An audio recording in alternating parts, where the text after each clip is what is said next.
You think healing means isolating yourself until you're finally ready. But what if avoiding love is the very thing that's keeping you stuck? Most guys think they need to fix themselves first, become confident, calm, perfect. But healing doesn't happen when you're alone in your room. It happens when someone gets close enough to touch your wounds and doesn't run. I used to think I was being strong by staying away from relationships. Turns out I was just being scared of being seen. If you're doing all the self work but still feel triggered, anxious, or disconnected, there might be a real reason why. We've all been sold this idea. Work on yourself first, heal alone, be whole before you love. Sounds noble, right? But here's the hidden problem. It makes healing a checklist, like you're some project that needs to be finished before you're worthy of being loved. And for a lot of men, that belief becomes a trap. You isolate, you read the books, you journal, you meditate, but deep down you're not healing. You're avoiding vulnerability, avoiding intimacy, avoiding the very thing that would expose your wounds and help you heal them. I know this because I did it too. I thought I was becoming a better man by staying away from relationships until I was ready. Because when someone sees the real you, your fears, your insecurities, your messy emotions, you can't hide behind productivity or control anymore. You're just there, naked, raw, real. And that's when the real work begins. Healing alone helps you understand yourself, but healing with someone helps you transform. Most people think relationships are meant to make you feel good, but the truth is, the right relationship will make you feel everything. It will show you the exact places where you're still hurt, still guarded, still carrying the past. Because love doesn't just comfort you, it confronts you. It holds up a mirror to the parts of yourself you've been avoiding, your insecurities, your fear of rejection, your impulse to shut down or run. And this is where most people get it wrong. They think being triggered means their relationship is toxic. But sometimes being triggered means your old wounds are finally being seen. I remember the first time I got close to someone after years of self-work. I thought I was ready. But the moment she got too close, I started overthinking, doubting, pulling away. Not because she was unsafe, but because intimacy felt unsafe to me. That's when it hit me. Healing isn't about escaping triggers. It's about learning to stay with them, to understand them, to speak them out loud in the presence of someone who doesn't shame you for them. Because the relationship isn't the problem, it's a portal. This is exactly the kind of work that helped me stop running from connection and start healing inside real relationships. I'm building a course that shows you how to break out of your emotional shutdown, decode your triggers, and finally feel safe when love gets real. Not just with theories, but with the exact tools I wish someone had handed me years ago. It's rooted in psychology, trauma healing, and the kind of emotional rewiring most men were never taught to do. If you've ever felt like you're doing all the self work, but still failing apart when someone gets close, check the first link in the description. You'll get early access once it's ready. Alright, now let's talk about why your old attachment wounds keep showing up even when you think you've healed from them. You can't heal a relationship wound in isolation, no matter how much you journal, meditate, or analyze your past. The moment someone gets emotionally close, your old wiring kicks in. Because attachment wounds weren't formed through logic. They were formed through emotional imprinting, through the thousands of moments where your nervous system learned whether love was safe, conditional, or dangerous. If love meant walking on eggshells growing up, if being vulnerable meant getting hurt, ignored, or punished, your body remembers that. So now, even if somebody is healthy, caring, and emotionally available, your system doesn't trust it. You overthink. You push them away. You start arguments out of nowhere. Not because you're broken, but because you're trying to protect yourself. That's what attachment trauma does. It distorts safety. It makes peace feel unfamiliar and chaos feel like hope.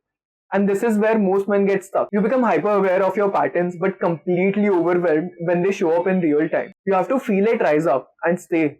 You have to learn to breathe through the discomfort. Instead of just abandoning yourself, you have to practice safety inside the storm.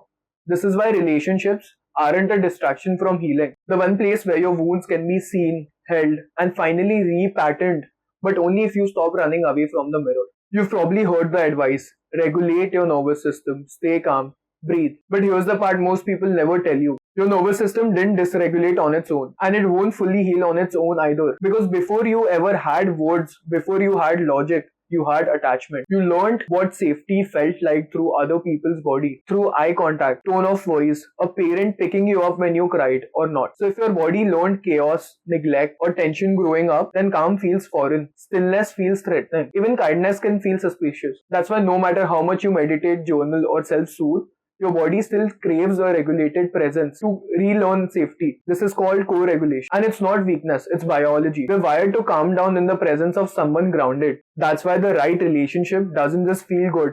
It literally reprograms your nervous system. Bit by bit, your body learns, I can stay, I can feel.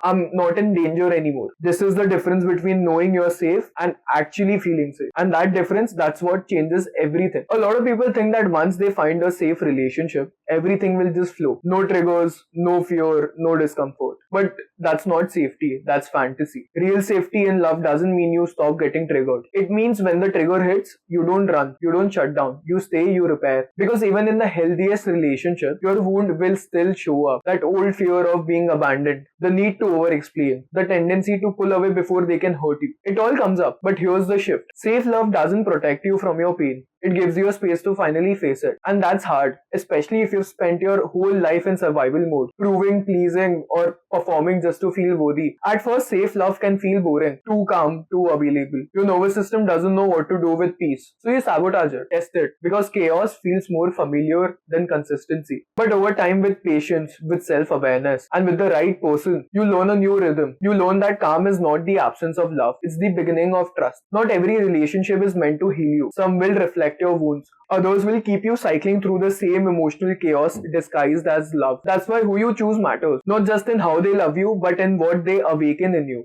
You don't need someone perfect. You need someone present. Someone willing to sit in the discomfort, hold space for your story, and not flinch when the real you shows up. But here's the hard part. You won't recognize safety at first. You'll call it boring. Too easy, too calm. Because if you grow up in emotional unpredictability, then peace feels suspicious. Love that doesn't require proving yourself feels unfamiliar.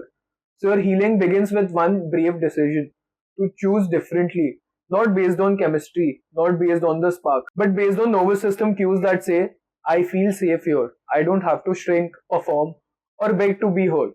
Ask yourself, can I be honest when I'm scared or triggered? Do they make space for my emotions or shrink them? Is conflict something we can work through or something I avoid to keep them? And most importantly, can I grow here? Because the right relationship doesn't just feel good, it expands you. It calls you forward. It invites you to soften the armor, trust your voice, and rewrite the blueprint you were given. That's not just love, that's healing in motion. Healing in a relationship doesn't mean becoming who they want. It means becoming more of who you are, even when that feels terrifying. Because for a lot of men, love has always come with a cost. If I express my needs, I'll be too much. If I get angry, I'll scare them away. If I take up space, they'll leave. So you shrink, you stay agreeable, you avoid conflict like it's life or death. And slowly, without even realizing it, you disappear. That's the real danger. Not heartbreak, but self-abandonment dressed up as love. And start asking, what do they need me to be? But healing means learning to sit with your own emotions without outsourcing your worth. It means you can feel dysregulated and still stay present. You can be scared and still speak. You can love them without betraying you. It's not about being perfectly regulated all the time. It's about not collapsing the moment discomfort shows up. Can you say no even when you fear disappointing them? Can you voice your truth even when your chest is tight and your palms are sweating? Can you stay rooted in your values even when they don't fully understand? That's not selfish, that's self-respect.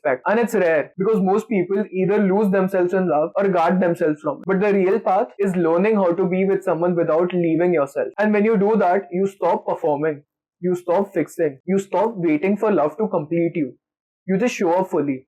And finally, love has somewhere real to land. You can do all the inner work in the world. Read the books, do the breath work, master every coping tool. But eventually you will hit a wall because some parts of you were broken in relationship and they can only be healed in relationship. Your triggers, they don't show up when you are alone. They show up when someone gets close, when love becomes real, when there's something to lose. And that's not a sign you failed. That's a sign the deeper work is finally ready to happen. Real healing isn't about becoming calmer or more healed. It's about becoming more human, able to feel deeply, love bravely, mess up, repair, and grow. It's learning to let people see you, not just the curated, composed version of you, but the scared, angry, insecure parts too. The parts you've spent years hiding. The one you thought made you unlovable. Because when someone sees those parts and still stays, your entire system rewires. That's the power of healing in a relationship. It's not about dependency. It's about remapping what safety, love, and connection actually feels like in real time. The goal isn't to never get triggered. The goal is to stop abandoning yourself when you do. Because the moment you can stay present with your pain while being seen by someone who doesn't flinch, that's when healing becomes real. Not a concept, not a solo journey, but a living experience held between two nervous systems in a space where love doesn't demand perfection, only presence. If you've made it this far, maybe something in you already knows you're not broken. You're just wired for survival in a world that never taught you how to feel safe. But you don't have to keep doing this alone. You don't have to keep hiding in your need, downplaying your emotions, or pretending you don't care just to feel close. Healing doesn't mean becoming someone else. It means coming home to who you were before you learned to abandon yourself. That version of you, the one that feels deeply, wants love, and is tired of running, he's still in there. And he's not too sensitive, or too much, or too far gone. He just needs the tools, the space, the right kind of support. That's why I've built this course, not another lecture, but as a lived roadmap, packed with the exact tools, frameworks, and healing psychology I wish I had when I was losing myself in love and had no idea how to come back. So if this resonated, if any part of you felt seen, check out the first link in the description. Just remember, your healing isn't selfish. It's what makes real love possible. And you're not too late to love.